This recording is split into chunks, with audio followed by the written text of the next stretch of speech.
Assalamualaikum warahmatullahi wabarakatuh. Kami dari kelompok 1 ABT 1B akan membawakan materi mengenai perkembangan ilmu administrasi. Perkembangan administrasi sebagai sebuah seni terbagi menjadi 3 fase. Yang pertama fase prasejarah, yang kedua fase sejarah, dan yang ketiga fase modern. A. Fase prasejarah. 1. Peradaban Mesopotamia di Irak ditandai dengan adanya pemerintahan, perdagangan, komunikasi, transportasi, penggunaan logam sebagai alat tukar dalam dagang. Yang kedua, peradaban Babilonia di Spanyol ditandai dengan adanya pemerintahan, perdagangan, perhubungan, dan transportasi, perkembangan pada teknologi, dengan bukti adanya taman gantung. Yang ketiga, zaman Mesir kuno ditandai dengan adanya pemerintahan, perpajakan, perhubungan militer, dan pertanian atau irigasi, hanya demi kepentingan Raja Fir'aun dan keluarga. Lalu ditandai dengan adanya papirus, yaitu tulisan di daun lontar, dan adanya piramida dan patung Sphinx. Yang keempat, peradaban Yunani kuno ditandai dengan adanya konsep pemerintahan demokrasi, dan adanya industri dan teknologi. Yang kelima, zaman Romawi kuno ditandai dengan adanya tokoh yang terkenal, ahli filsafat. Yang kedua, mengembangkan administrasi militer, pajak, dan perhubungan. Yang keenam, zaman Tiongkok kuno ditandai dengan adanya sistem pemerintahan dijalankan dengan sistem administrasi kepegawaian. Munculnya tokoh Confucius yang menyusun kode etik penjabat, yakni administrasi negara. Berikutnya ada fase sejarah, yaitu yang pertama pada zaman kegelapan. Selama 15 abad pertama sejarah dunia administrasi mengalami kegelapan.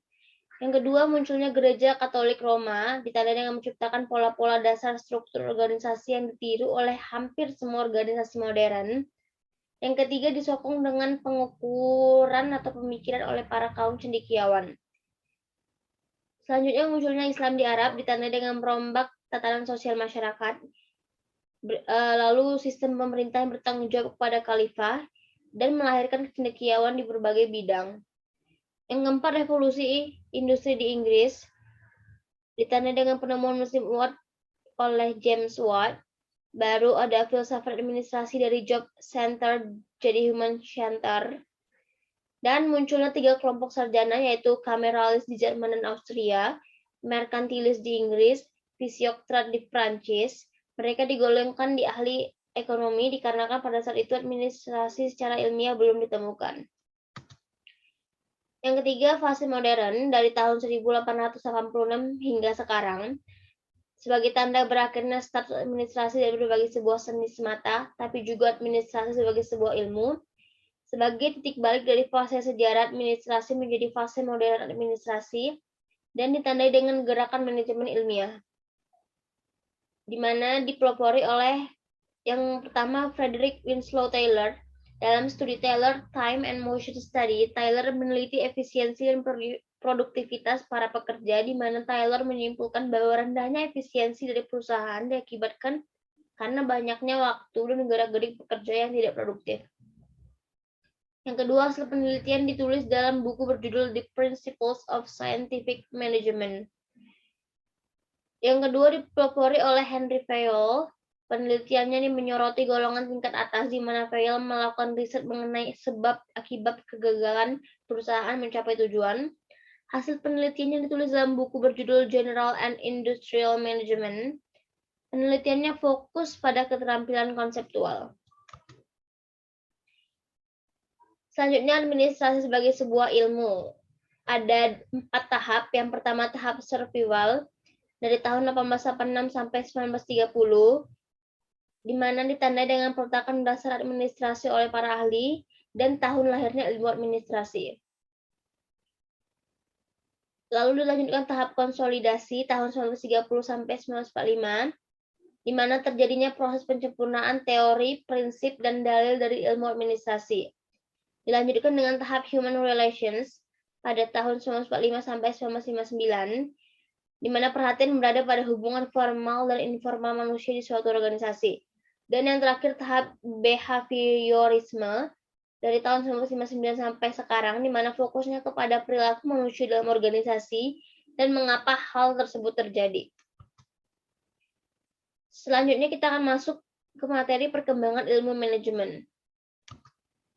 Latar belakang secara umum, di mana periode waktu 1870 sampai 1930, aliran manajemennya adalah manajemen ilmiah dengan kontributor yang pertama Frederick Winslow Taylor, Frank and Lillian, Gilbreth, Henry Gann, Harrington, Emerson.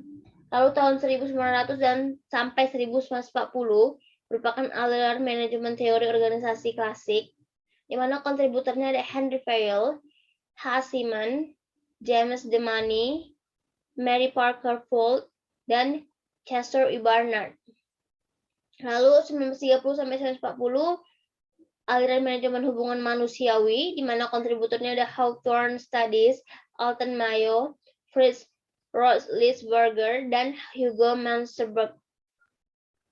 Hingga periode waktu 1940 sampai sekarang, manajemen modern, di mana kontributornya adalah L. Maslow, Chris Argyris, S. Siens, Ernest Dell, Peter Drucker, dan lain-lain. Manajemen ilmiah. 4 prinsip dasar pendekatan ilmiah berasal dari Taylor. Yang pertama, pengembangan metode ilmiah manajemen agar suatu pekerjaan dapat dilakukan dengan maksimal. Seleksi ilmiah pekerja sehingga pekerja bertanggung jawab melakukan tugas yang cocok dengannya. Pendidikan dan pengembangan ilmiah pekerja. Dan yang keempat, kerjasama bersahabat dan secara pribadi antara manajemen dan tenaga kerja. Menurut Robert Owen, tahun 1971 hingga 1958, manajer harus menjadi pembaharu atau reformer. Pekerja bukan hanya input, tapi merupakan sumber daya perusahaan, sistem penilaian terbuka, dan sistem feedback dalam pelaksanaan kerja. Menurut Charles Babbage, tahun 1929 sampai 1871, prinsip ilmiah dapat diterapkan untuk meningkatkan efisiensi produksi, biaya operasi turun, dan produktivitas naik. Prinsip pembagian kerja, penggunaan metode kuantitatif untuk efisiensi, kecuali bahan baku. Teori organisasi klasik yang pertama Henry Fayol. Fayol mengklasifikasikan kegiatan bisnis menjadi 6 kegiatan pokok. Yang pertama teknis, memproduksi produk, komersial, membeli dan menjual bahan baku atau produk. Yang ketiga keuangan, mencari dan menggunakan dana. Yang keempat keamanan, menjaga karyawan dan kekayaan perusahaan. Yang kelima akuntansi, mencatat dan mengukur transaksi. Dan yang terakhir manajemen. Fayol membagi kegiatan manajerial menjadi 4. Yang pertama perencanaan, pengorganisasian, pengarahan, dan pengendalian. Hubungan manusiawi.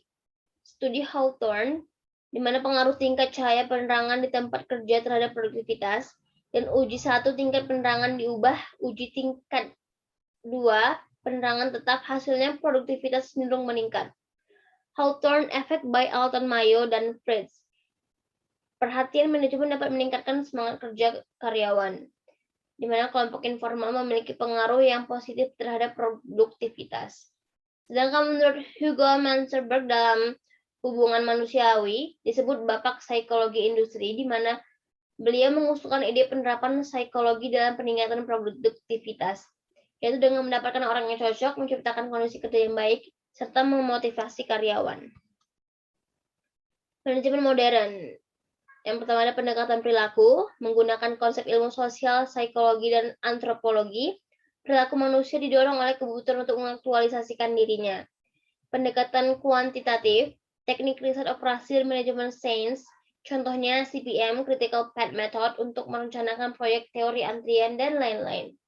Lalu ada pendekatan sistem, dengan gabungan sub-subsistem yang saling berkaitan, organisasi sebagai suatu sistem yang dipandang secara keseluruhan dan melihat pengaruh lingkungan.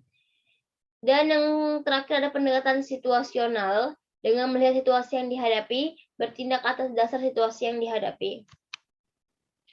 Sekian dari kelompok kami, terima kasih.